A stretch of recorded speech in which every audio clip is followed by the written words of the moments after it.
ሃይ እግራችሁ ደም ስሮቻቸው በጣም ተገትሮ የሚታይ ከሆነ እብጠት ካስቸገራችሁ ማታ ማታ ኃይለኛ ህመም ወይም እንደ ቁርጥማት የሚያስቸግራችሁ ከሆነ ስትራመዱ ደግሞ የሚከብድ አይነት ስሜት ወይም ደግሞ ስትራመዱ ነገር የምትጎትቱ የሚመስላችሁ ከሆነ ይሄ ቪዲዮ ለእናንተ ነው።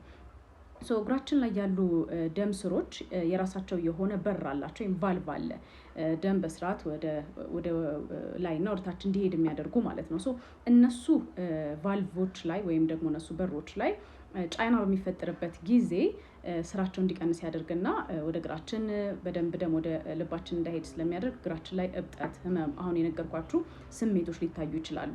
እነዚህ ነገሮች የሚታዩት ማን ላይ ነው?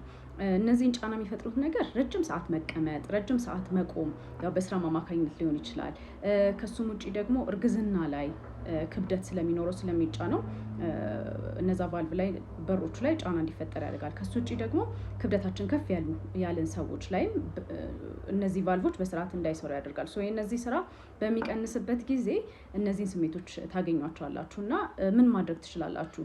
ረጅም ሰዓት የምትቀመጡና የምትቆሙ ሰዎች በስራም ከሆነ የምትችሉበት ሰዓት ላይ እግራችሁን በደንብ ኤልቬት አድርጋችሁ ወይም ደግሞ እግራችሁን ዘርግታችሁ 2-3 ራስ አድርጋችሁ ከስር መተኛት ለትንሽ ጊዜ እዛ ላይ ያለው ሰርኩሌሽን ወይም ደግሞ የደም ዝውውር እንዲስተካከልና እብጠትም ካለ በደንብ ይቀንሳል፣ ህመምም ካለ በደንብ ያስታግስላችኋል። ከሱ ውጪ ደግሞ መንቀሳቀስ ወክ በምታደርጉበት ጊዜ ወይም ደግሞ ሌላ ምንም አይነት እንቅስቃሴ ስታደርጉ የባታችን ጡንቻዎች በደንብ እንዲሰሩ ያደርጋልና እነሱ ደግሞ በደንብ ደምን ወደ ልብ እንዲሄድ ይረዳሉ ማለት ነው። ስለዚህ በስራም አማካኝነት ቀን ውሏችሁም የግድ እንደዚህ አይነት ነገር እያደረጋችሁ ወይም ቆማችሁ የምትውሉ ወይ ቁጭ ብላችሁ የምትውሉ ከሆነ የግድ ወደ ፔን ወደ ሌላም ነገር መሄድ አይጠበቅበትም።